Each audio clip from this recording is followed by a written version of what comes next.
Thank you for joining us. We are talking today about one of the maybe scary thing that investor had in mind in terms of rental property investment, which is evictions.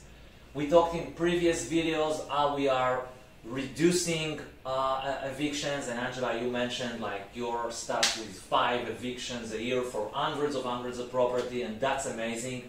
Yeah. So if you did not watch all of these videos, we encourage you to subscribe to our channel and watch our videos and learn how to professionally or do or employ services to reduce the probability getting into this kind of situation.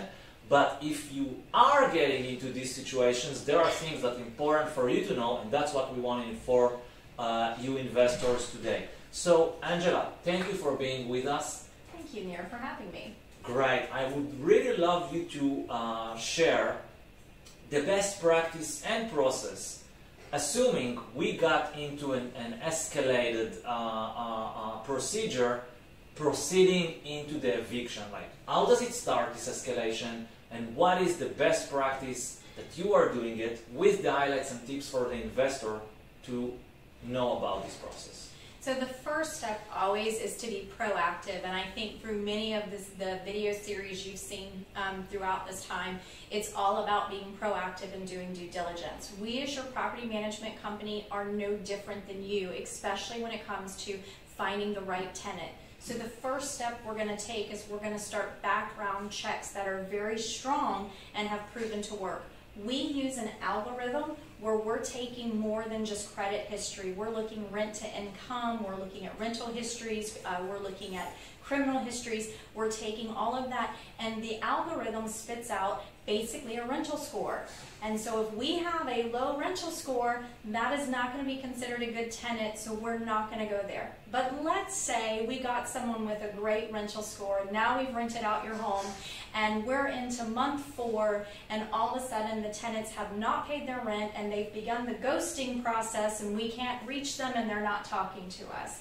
So this is when we're going to get into that dreaded eviction. But we are the experts, we know how to handle it, and we have your back on this. One of the great things about our company is that we do offer eviction protection, so depending on the plan you got, we're going to pay those eviction costs. So if we get to that point, after the 3-day notice has been served and fulfilled, after we've done everything we can to make contact and make payment arrangements, and there's been no communication, we're now going to come to you as the owner and say, do you want to move forward with eviction? You're likely going to ask our opinion, and if we haven't heard from the tenant, we're going to tell you, you probably should, because you don't want to be without rent for too long. So if a tenant is trying to make payment, we're always going to encourage you to avoid eviction and work with them. But if you're being ghosted and you're not getting any information, then you really don't have a choice but to move forward. And now we're going to file that eviction notice with the city. If I put a key, I think that, you know, for investor thinking about what is the trigger to escalate and say, okay, I'm going to the eviction. One of the common mistakes of beginner investors is to wait too much and suffer a loss of rental income, and then when you are already so long time in, just starting the clock on the eviction procedure, when what you're going to talk about becomes frustrating. And Angela, I think you really gave the key for what would be this trigger. One is actually ask the property management.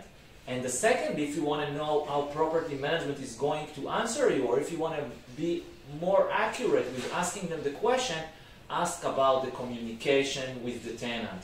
If the more you have a background of positive history working with the tenant, more time that he has been good and is communicative, then all of these are like signs there is someone we should still utilize efforts working with. When you don't have that, you don't have the history, you don't have the background, new tenant, ghosting, not communicating, the signs pile up for escalation, and you want to be quick with that, use those signs and not waste your time and money unnecessarily.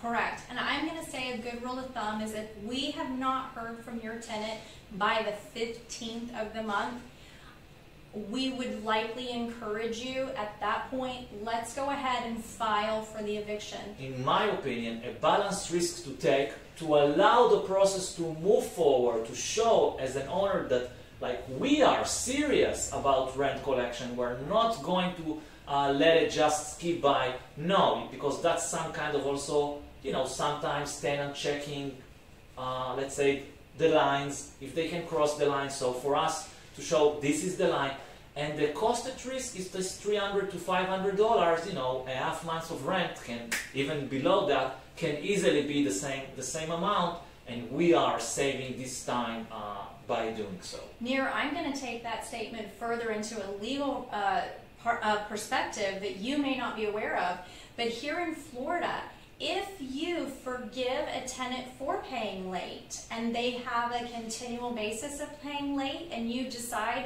on the 5th month you're tired of them paying late and you don't want to accept their late payment anymore and you want to move forward with eviction, FYI, you're not likely going to win in front of the judge. The judge is going to say, you forgave them 5 times before, so why all of a sudden now are you not letting them pay late? So setting the precedence of what you're going to accept and what you aren't is really important. If by the 15th there's no communication, file that eviction.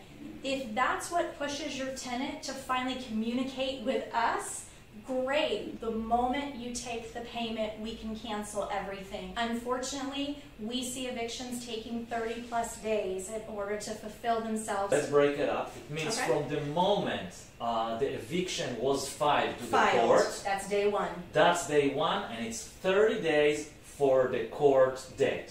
It could be more than 30 days in today's time. What's the time ranges that you see today? Right now in we're at this 30 market? to 60 days. 30 to 60 days. Okay? When tenant knows he's on the line, we are trying to be proactive, communicative. We are really trying to work with the tenant. What is happening from the court date decision until the actual move out of the tenant from the property? So 99% of the time we never actually have to go to court. It's actually a decision that is just passed down through paperwork that's given to our attorney, and then our attorney lets us know. We're going to now contact the Sheriff's Department to do a notice of writ. A notice of writ is delivered by the Sheriff's Department. It is placed on the home so that the tenant knows that the judge has said you have to get out. So now what we're going to do is we're scheduling with the Sheriff's Department to meet them out the following day, 24 hours after that notice is put, and we want the sheriff to go into the home. We don't want to see any of our staff harmed through disgruntled tenants, and so the sheriff is going to go into the home and he's going to make sure that the property is vacant and safe. Once that happens, we now take possession. We typically have a rekey company that's meeting us there as well. We're rekeying the home immediately to secure it so that the tenant cannot get back in, and now we're taking possession back. Once we have possession back, we're going to do our inspection. We're going to see what damages we have. So before we get into the evaluation of the outcomes of the property, what is the time duration from the moment we have the court decision, the paperwork, until we get the possession of the property? Roughly in terms of timeline range, to keep the investors understanding the resolution of the timeline, because it can vary, obviously. I'm going to say a good rule of thumb is probably going to be anywhere between 7 to 14 days, because we are at the mercy of the sheriff. So the sheriff's office has to deliver that notice of writ. It is not something that you can take off. You have to do it. And now you are at the mercy of the sheriff's department of sending their sheriff team to go place that notice. What is the total cost, just legal cost, of the investor until this process time? Obviously, we have the $350 or almost $400 for the filing when we actually file for the court. Any other legal cost exposure throughout the process? Most of the time, no, because of the paperwork we've done. However, you do have loss of rent and you do have potential extra damage to your property. Investing is a risk. There is not one business investment that I am aware of that does not come with a risk of some kind. you will have a business. This home is your business. The tenant is your customer. You will have write-offs. You will have profits. So all of that has to be taken into consideration. But we do try to partner with you to ease that stress and that burden. Angela, you've mentioned you've had like something like 5 evictions per year, which is nothing for hundreds of properties Correct. in the portfolio. And I think it's important because eventually a risk is a factor of probability. Of course, the outcome and the severity, and eviction severity is rightfully, for us investors, especially out of the country investor, the severity of it is like high because of the timeline, the efforts to just be on top of all of that. But the probability is another aspect for the risk, and this is where we can manage this risk to an acceptable levels.